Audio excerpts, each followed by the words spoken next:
before we get started, do have hard copies. I think Jack mentioned maybe about 5 of you prefer hard copies. I just tossed out 5 because I wasn't sure who wanted hard copies. Madam Chair, we're live. Great. Thanks. Welcome everybody to the Wednesday, January 22nd meeting of the House Energy and Digital Infrastructure Committee. We are here today to start learning about regulated utilities in Vermont. We are going to quickly go around the table and have our committee members introduce themselves. We also have a practice of asking guests to introduce themselves and let us know who you're here representing today, and then we'll turn it over to you, Maria. All right, so I'm Representative Kathleen James from Manchester. Scott Campbell from St. Johnsbury. Richard Bailey, Lamoille 2, Hyde Park. Chris Morrow, Weston. Michael Southworth, Caledonia 2. Christopher Howland, Rutland 4. Darren Torrey, Washington 2. Brian Kleppner, Burlington. Laura Spillia, Winter 2. Great. Over on the couch. I'm Will, I'm in the Chamber of Commerce. And Peter Sterling, Vermont. Thank you, Jack. Jack Locker, Committee Assistant, Wilson, Vermont. Super. Maria, for the record. Good morning, Maria Royal with Legislative Council. Very happy to be here today. We're going to do a lot of introductory walkthroughs of various subjects, starting with kind of an overview of utility regulation. I did listen to some of the testimony you received yesterday from Commissioner McNamara, who did a great overview of utility regulation, particularly from the PUC's perspective. So some of this that I have might be redundant with what you heard. I tend to need to hear things 100 times before they actually sink in. You're all smarter than I am, I'm sure. But sometimes in this area, I feel like being reminded of the underlying principles and policies will help inform all of the decisions and things that you make.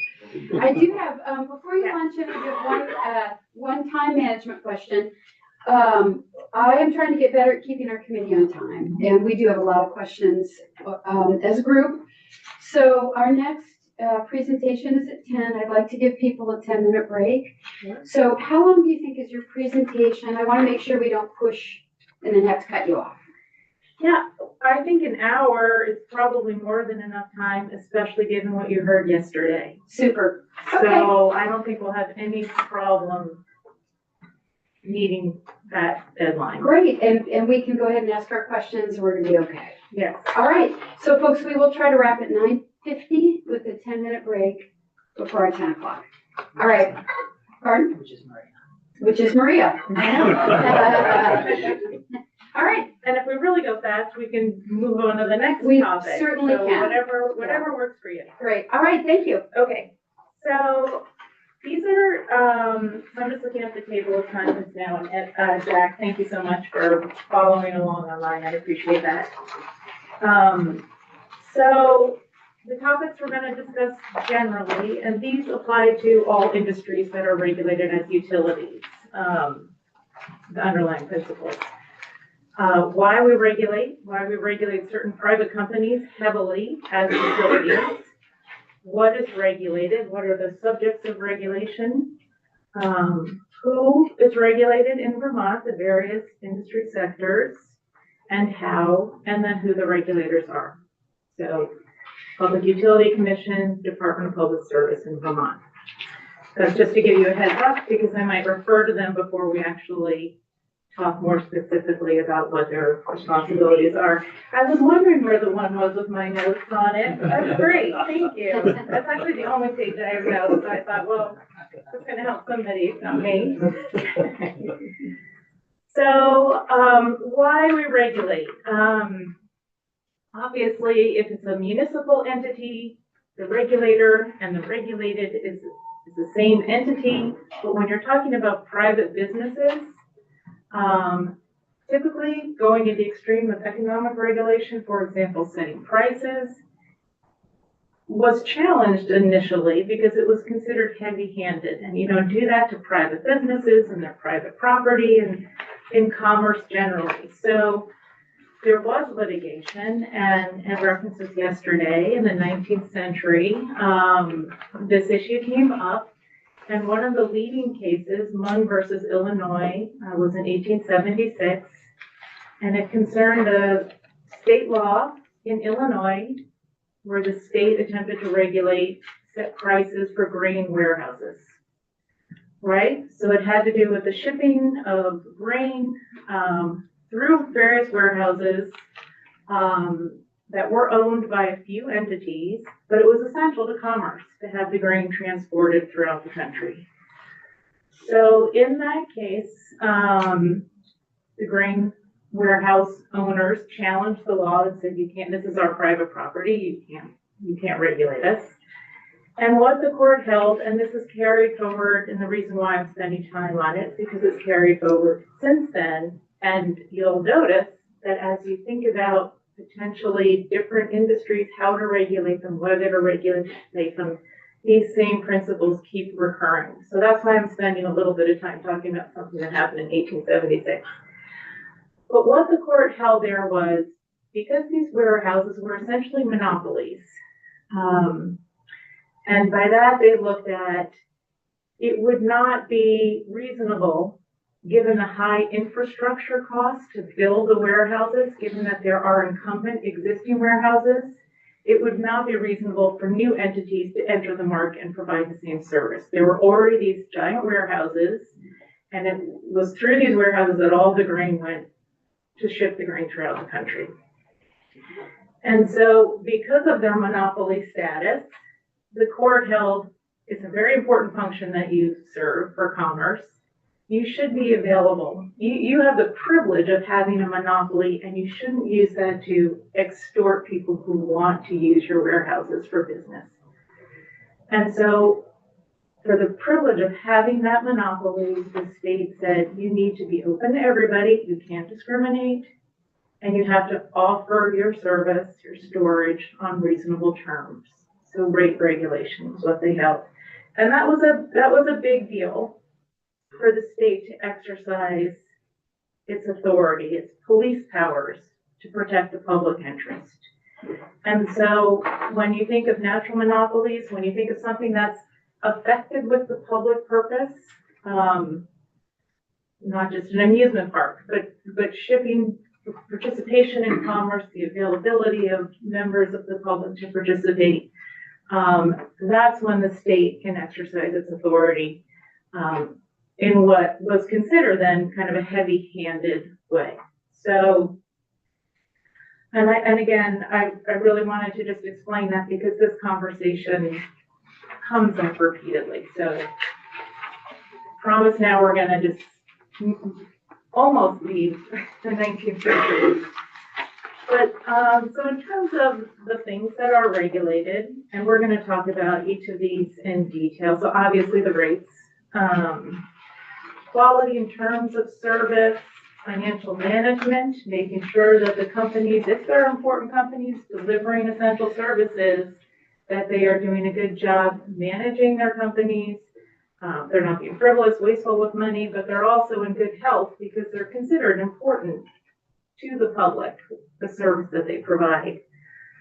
In Vermont, in particular, we regulate things like siting. We'll talk about that more specifically. Intercompany practices, so within an industry, how various companies like electric companies interact with each other, interconnection, right, with the grid, or telephone networks, interconnection between the various exchanges, right, because they're smaller networks that interconnect, so that wholesale regulation is something that's done at both the federal and state level. And then planning, and we'll talk about the various planning that the entities have to do as well as that the state does. Okay, Representative Sebelia, and then we always like to have folks introduce themselves. So once you get settled, Gabrielle, we always have folks introduce themselves. Thanks, Gabrielle Molina, Rachel Martin, Women in Public Affairs. Thank you. Maria, just checking in, is that a comprehensive list or an example list? That's probably an example, as I'm sure I probably have missed. Yeah. Okay. Yeah. And I skipped over, and Jack did not, 'cause he's, better than I am at this. But from the case that I talked about, you know, the notion that evolved is the idea of a regulatory compact. You know, that's a relationship between the state and the regulated entity. The state says, yes, you have a monopoly, this is your service area. You have to agree to serve everybody in that area. We, the state, will make sure that you're fully compensated for providing that service. So that's when you hear about the regulatory compact, that's the relationship between the regulator and the regulated. Sorry, I skipped over that. And so rate making is probably the most complicated and oftentimes the most contested proceeding with respect to services, right? The charges consumers, what they have to pay. So I'm not going to spend a ton of time on this, but I did think it is important to at least just go over the basics. And I know Ed did some of this yesterday. And again, just to become familiar with some of the methodologies and concepts specific to rate making, setting of rates. So first of all rates, you're a monopoly, you have to ensure that your rates are just and reasonable. That's a standard that's set in statute. Coming up with that,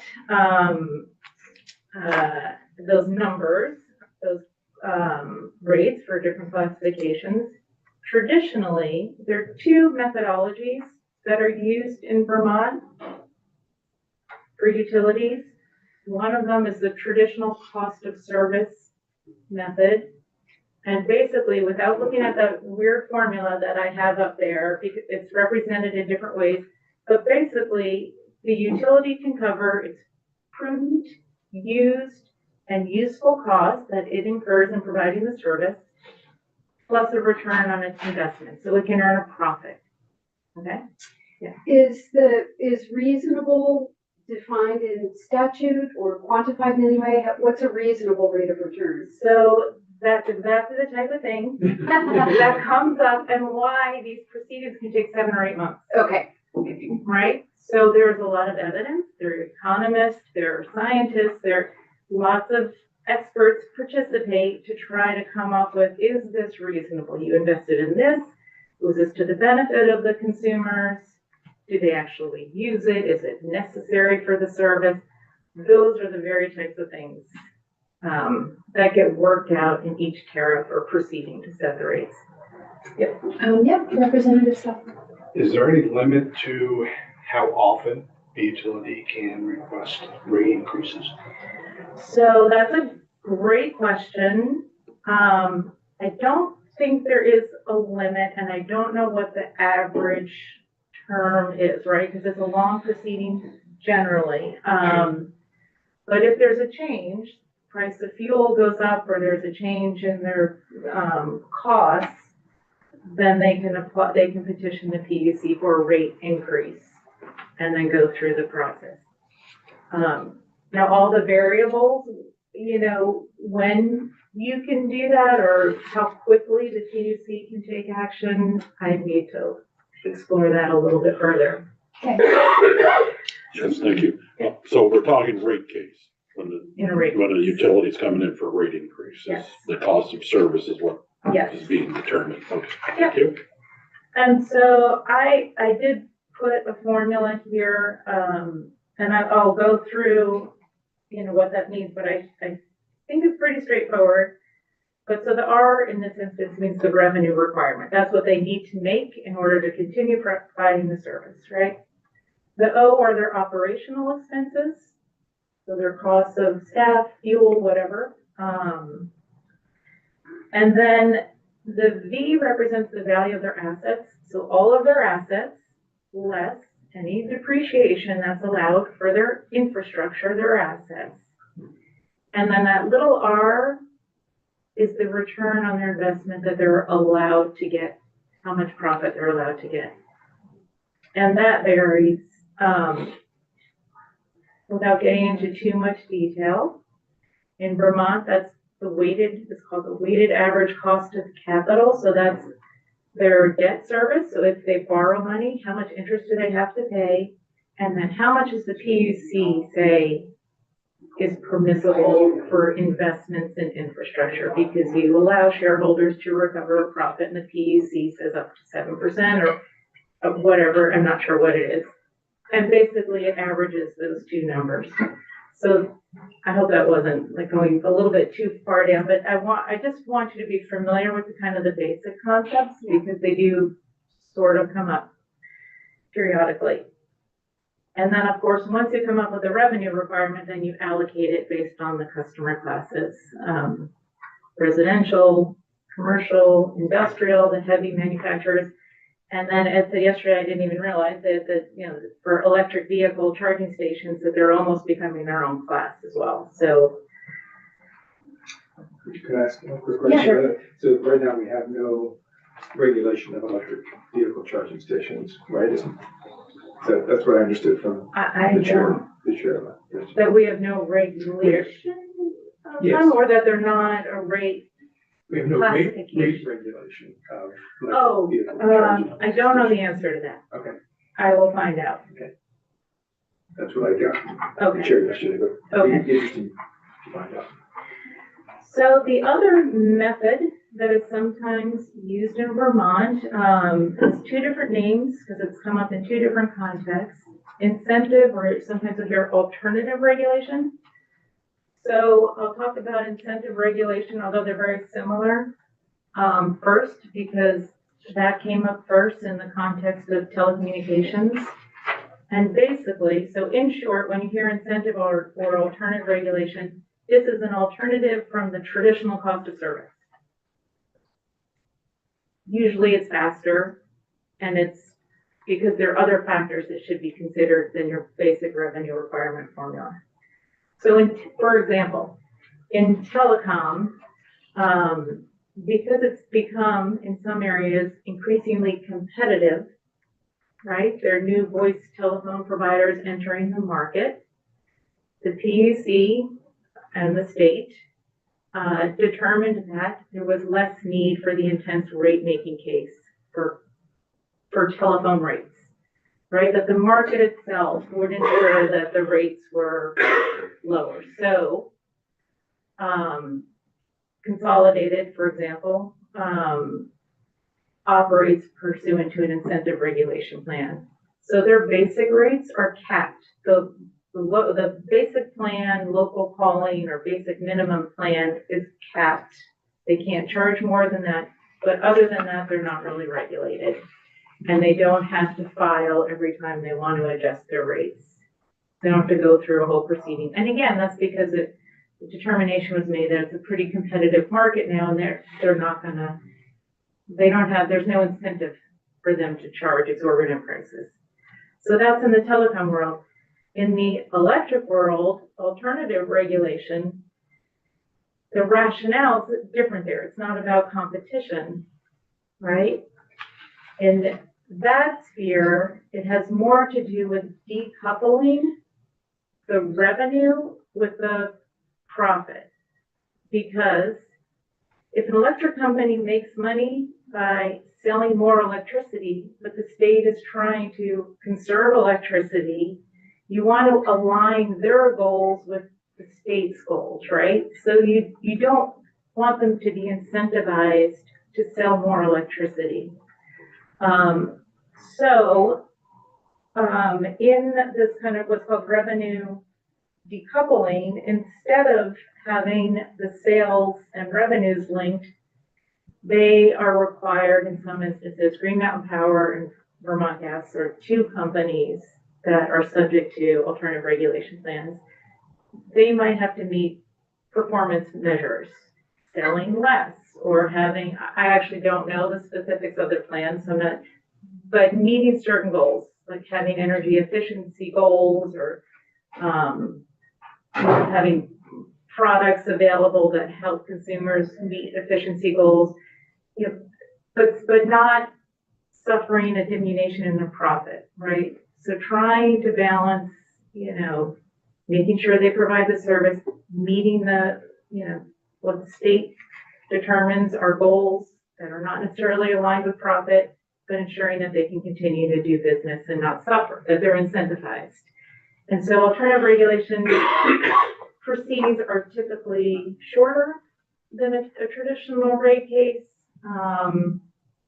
But you can learn a lot more about how they're done, how often they're done, and what the current plans are, and how often they last. But generally more flexible, generally shorter, and aligned with whatever the legislature's societal goals are.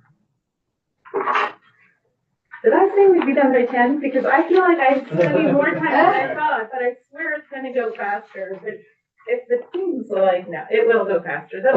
Those took longer than I thought they would, but I also feel like you are now, like, you're developing the language to engage in the conversations and understand. I hope it is. Yeah. I hope it is. Okay. Although you don't quite have as much time as you think, because we're aiming to be done by 10 out, not by 10. Okay. Well, Thank you. keeping in mind that we are in fact with you until 11:15. Okay. So there's, yeah. Okay. No, actually, those were very dense subjects. So then the next slide was just kind of to frame the discussion a little bit about how the need for regulation depends on what the market conditions are, right? So if you're a private monopoly, there's no competition, then obviously the state is going to be pretty comprehensive with what your rights and obligations are as a provider. If there's some competition, so this is more in the telecom world, right? There are new providers entering the telecom world. Maybe they don't go to all areas though. Maybe there are vulnerable, high-cost areas where there aren't investments. So that's where you kind of look at, okay, we're not going to regulate as much, but maybe we're going to have universal service requirements so that you have obligations to serve people. You can't just serve who you want to. So that's kind of the type of regulation you see where there's partial competition. If there's full competition, if the market changes so much that they're no longer monopolies, there are other market entrants or businesses that can provide the services, well, then obviously there's less need for utility regulation. But what I always want to say, follow that up with, is that doesn't mean there isn't regulation, right? All businesses are subject to consumer protection laws, right? They have to engage in, they cannot engage in unfair, deceitful business practices. They can engage in anti-competitive behavior. All businesses, right? So when you say this service or this industry is not, there's a lot of competition, and this comes up in telecom. Spoiler alert, like these are the types of conversations that people have. If you say, well, there's plenty of service options available, you don't need to regulate this world. That doesn't mean the state doesn't have some authority in some instances if it's in the interest of the public or consumer protection, right? Representative Farmer? Yeah, I'm curious to follow up on yesterday's conversation where the PUC's regulation of solar comes into play. It's a pretty competitive market. Solar siting, even, they have control over whether a small solar system gets sited or not. And in a pretty competitive market. And that's a little confusing to me within the broader context of what you're talking about. Yes, so two things.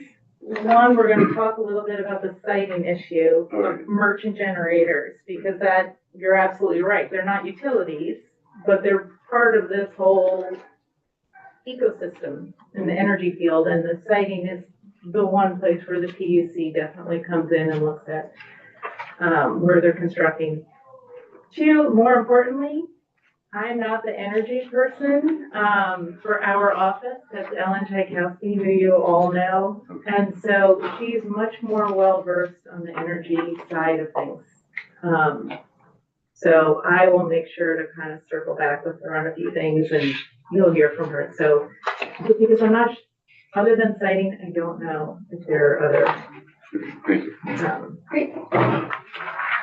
So who is regulated? And we're gonna talk about each of these, but this is just big picture, so you can kind of quickly think about, and again, Ed did talk about this. So electric service companies, that's both the distribution, retail utilities, as well as the transmission utility, Velco.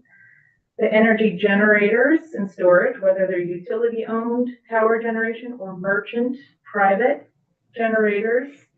Natural gas companies, there's only one. The energy efficiency utilities, there are three. Private water companies and private wastewater companies, there aren't many of them. Most of them are municipal or within fire districts. Telecommunications companies, and I'm talking about telephone companies, we're not going to get into the broadband sphere just yet. And they're also not regulated as utilities. I just want to be clear about that, and cable television companies. So these are all of the industries or the entities that the PUC and the department regulate. So just kind of brief snapshots of each of those, just to highlight. So with respect to electric companies, the DUs, the distribution utilities that sell retail service to customers, there are 17 in the state. There's one investor-owned utility, and that's Green Mountain Power. It's the largest utility in the state. It merged with Central Vermont Power Supply in 2012, maybe, around then. I think they cover about 70% of the state, maybe even more of the state electric load. There are 14. Yeah. I'm sorry, just a curiosity. I'm sorry, not charity. Green Mountain Power, the fact that they're owned by a foreign company doesn't change their status as a shareholder-owned utility for our purposes?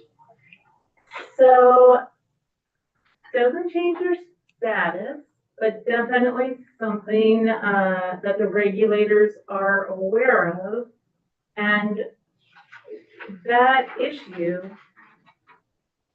came up in the context of the merger. And part of the reason that it came up is because not just that it was a foreign-owned entity, but because the parent companies, the upstream parent companies, included Hydro-Quebec, which is a huge generator of power. Because Green Mountain Power is so large, it has large interest in the transmission grid, Velco.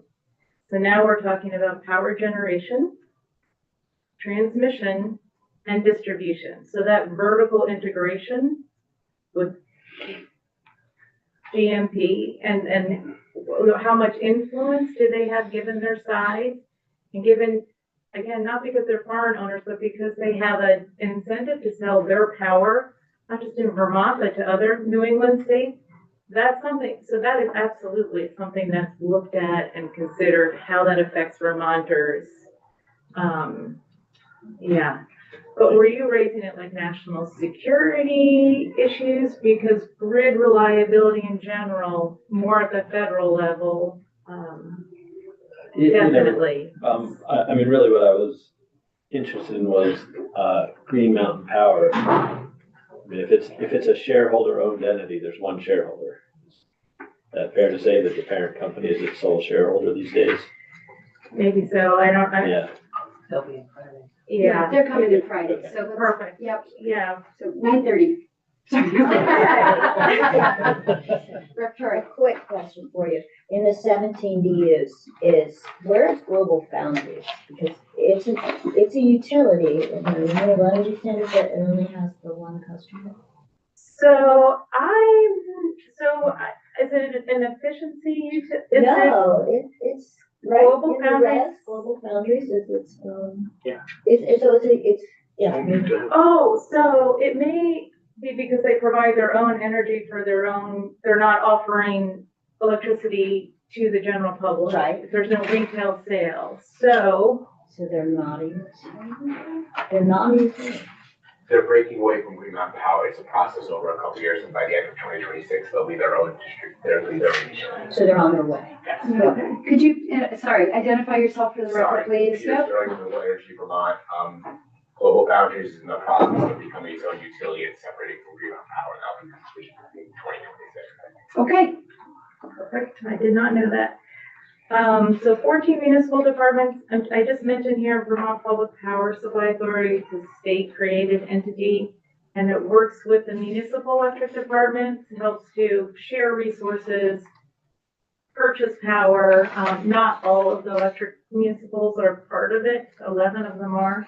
I don't think Burlington Electric Department or Stowe.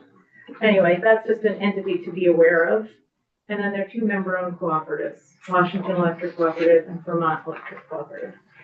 So we already talked about the tariffs and the rates and those procedures, and Ed also talked about the integrated resource planning that they have to do every 3 years, looking ahead to make sure they can meet the energy costs and least cost planning and all of that. So the electric transmission utility, and I know Commissioner Kara Johnson talked about this as well, about Velco, which is a statewide transmission utility. It was established by the PUC in 1956. All of the distribution utilities basically got together and put their assets together, the transmission assets, so that they could collectively buy power from, let's see, New York and Canada. But anyway, there's one entity, Velco, and they manage the transmission grid in Vermont. So I'm not going to go in too much detail about that. I think you'll hear directly from Velco and talk about what they do. But what I did want to mention, and this is true for all of the utilities, is obviously Vermont's grid is part of the larger New England grid, which is part of a larger grid. And so there's definitely an overlay of federal regulations, particularly with respect to the wholesale energy market and grid reliability standards to make sure that there is power distributed. And so that's all done through the regional transmission operator for our area, which is ISO New England, the independent system operator. And so they're coming in.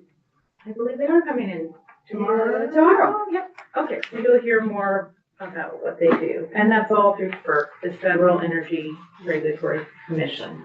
Okay. So the energy generators, the owners and operators of energy generating systems. And again, we talked about some of the utilities generate their own energy. There aren't a lot in Vermont. There are also the private entities that generate power, whether they're solar or wind farms or hydro dams, and then interconnect with the grid, want to be able to sell in Vermont or elsewhere. And so again, the private entities are not regulated utilities, but they are subject to the PUC's jurisdiction with respect to siting. And then more on the wholesale level, ISO New England, the interconnection with the grid, and there are regulations about how and when that happens.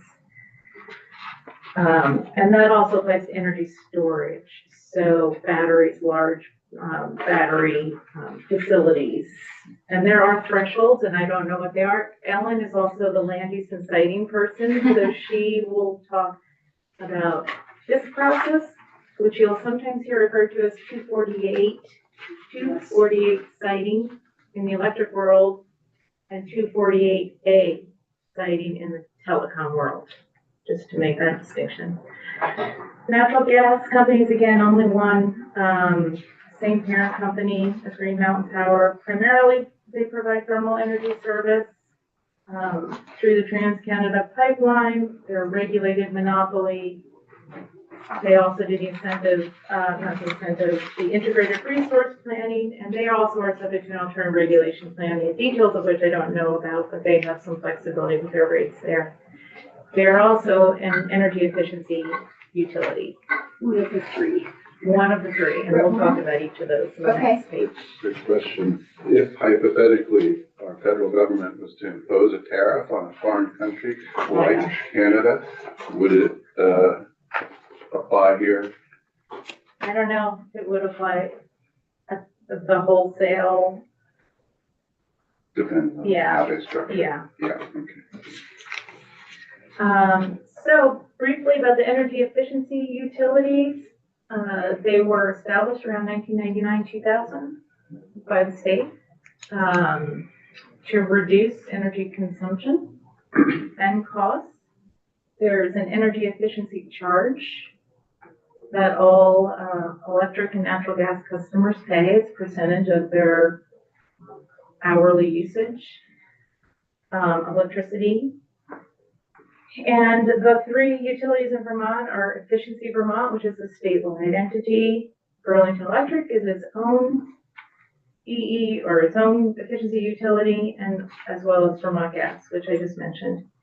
And the other programs I really just put on here, but again, Ellen can talk more about the details, but I wanted you to at least see kind of, you know, where some different companies might come in here. Efficiency Vermont also allows some entities to do their own efficiency programs. They're not utilities, but they don't necessarily pay the efficiency charge. They can keep the money and do their own projects. And so I just listed, that can be through energy savings accounts, commercial and industrial customer credit programs, self-managed energy efficiency program.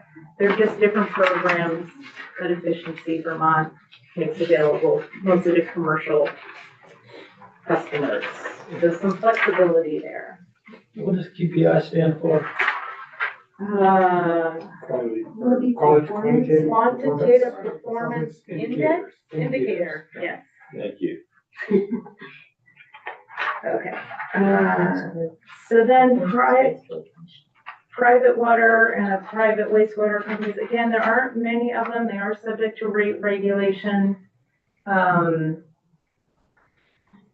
But as Ed explained yesterday, particularly regarding water quality, it's more of an agency of natural resources, environmental conservation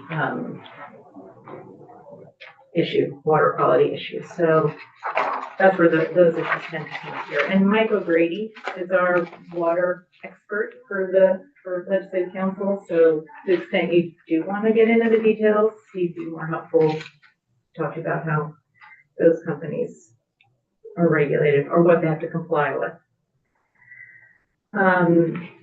Cable television companies, just briefly, you know what they are. There are 11 in Vermont. They all operate under a certificate of public good.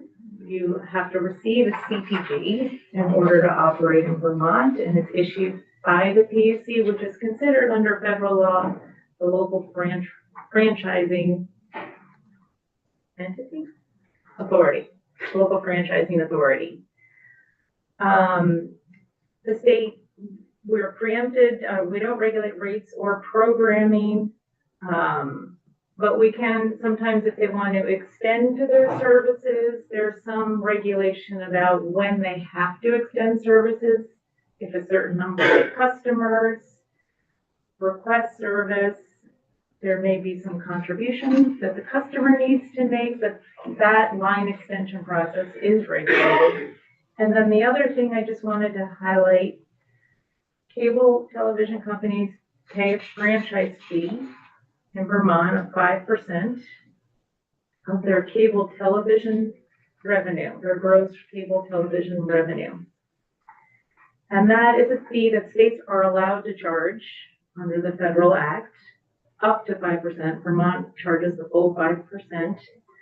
And the fee is basically in return for using the public rights of way, right? They can build out their lines, their wires, and so that's a fee that they pay for that privilege. In Vermont, it was determined, I don't know if it's by the PUC or in a PUC proceeding, that money would go to the PEG channels, PEG access, public educational government access programming. I've lost track of how many there are in Vermont, but these are the smaller entities that select board meetings, right? They do the local programming. And so all of that money goes to those entities. Vermont Access Network is the entity that represents all of them here in the state. But I did want to flag that because this is something that comes up. Cable television, as you might suspect, there's a lot of linear television. There's a lot of cord cutting. People want to just stream when they want to stream. They're not necessarily wanting to buy all of the cable channel, right? The point is the revenue might be going down. That's raised from that 5%, and that will have implications. So just, again, one of the things that comes up. So, We have down. this is good. We're Are we almost, okay? I think we're fine. You can see my new commitment to time. I now. appreciate I'm that. trying In my head, this was gonna take 10 minutes. There's just a few pages, there's not much to say. Well, there's a lot, it's very interesting to me. Oh, So, good. Oh, yeah. that's good. I'm actually not gonna spend a lot of time on telecommunications, and by that I mean voice or telephony sometimes, because that's like the next presentation. So let's just skip right over that. And so that brings us right to the regulators. And so you've already heard about the PUC. The only thing that I did want to say, just because it's a little bit confusing, the PUC used to be called the Public Service Board, right? And that was a pretty recent change. But not only that, prior to 1981, there was no separate Public Service Board, Department of Public Service. That happened in 1981. It used to just be the Public Service Board. Before that, it was the Public Service Commission. Before that, it was the Railroad Commission. But that split was very important because basically it was an acknowledgement that the function of the PUC as the regulator in making decisions in contested cases, like a rate case, that they should function as a quasi-judicial entity, all the rules of evidence, very formal proceeding, but that there was still a function or a need for public advocacy and participation in those hearings.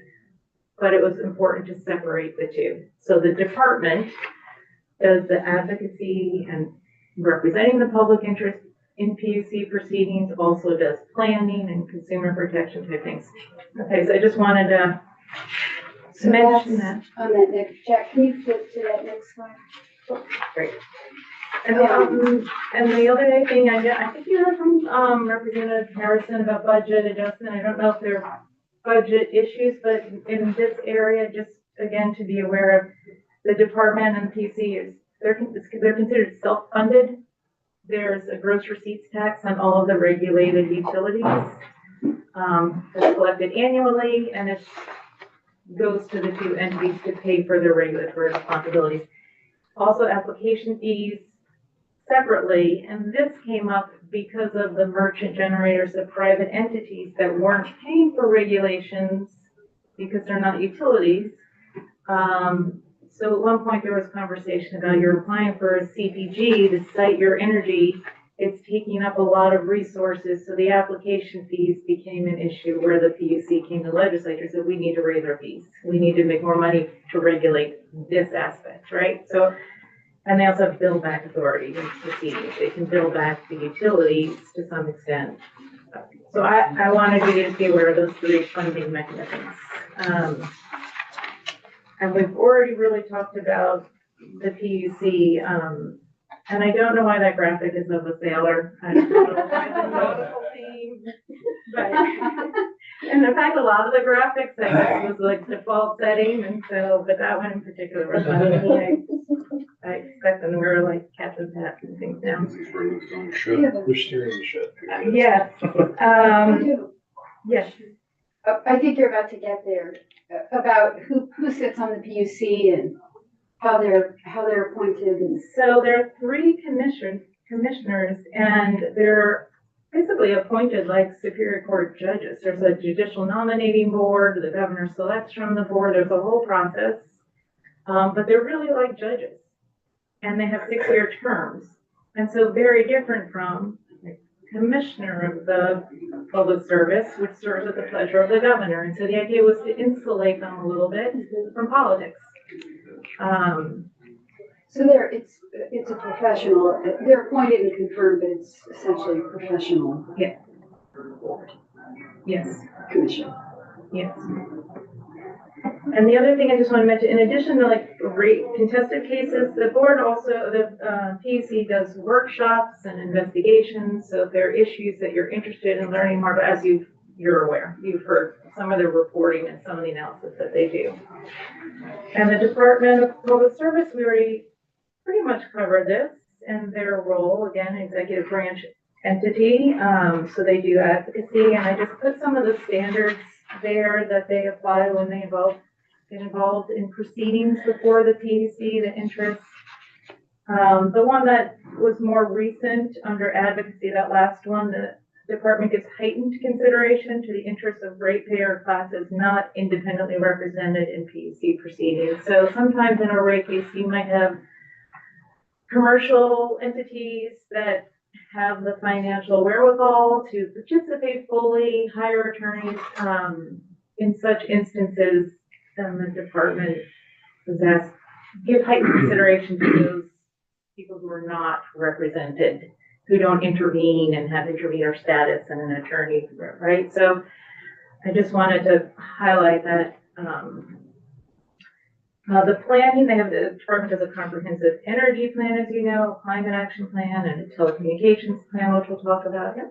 I do have a question about that. When we were talking to Chair McNamara yesterday, he mentioned plans that are renewed or updated every 3 years, but look out 20. Is that like these as well? I think he might have been talking about the integrated resource plan. He was talking about something different. But they're all similar. Okay. A similar time period, I believe.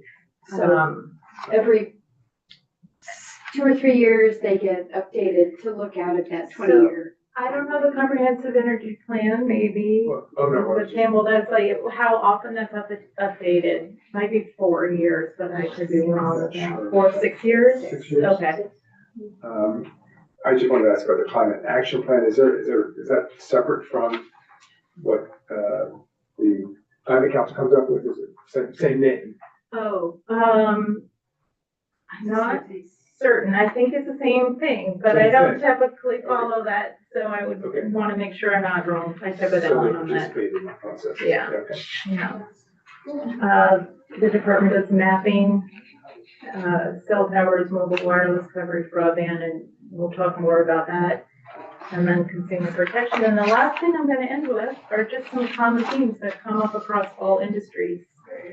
Affordability in our programs, various programs that different utilities provide and that the state provides to address affordability.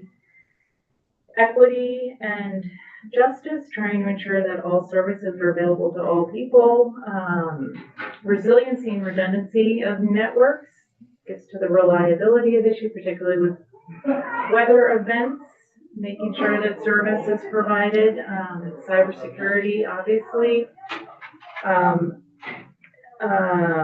Not just in, well, I'll just leave it at that. Cybersecurity, consumer data privacy comes up in all of these contexts. And then if there are any mergers or acquisitions, the PUC always wants to know and be aware of who controls what. And then federalism, which we kind of touched upon, but just in all of these areas, the notion, the idea that there's shared oversight at the federal level and the state level. So in the energy world, the Federal Energy Regulatory Commission, in the telecom, broadband world, sort of, the Federal Communications Commission, and then with respect to water quality, the EPA tends to be so just always being mindful that I focus more on the Vermont side of things, but there are, and that's all I have. That's great. Oh my God. Wow. Jack, could you please find, DPS, you mentioned, has a consumer advocacy division or hotline where Vermonters can go for help with complaints against utilities. Jack, I think it'd be great to share that with the whole committee. That's a great thing for all of us to be able to share with our constituents and put in our newsletters and post on social media and stuff. So if Jack could find and send that around. We have a whole webpage dedicated to that. And Representative Sibilia has a whole webpage dedicated to that. So, yeah, Victoria.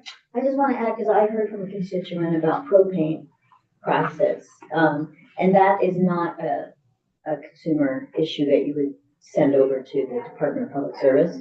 Instead, you could reach out to the Attorney General on behalf of that constituent if they have a concern, consumer protection concern around. That is a perfect example of how you have the regulated monopolies that have the infrastructure, the wires, the poles, or the gas pipeline, and then you have the delivered fuels, don't have the infrastructure, they're not regulated as utilities.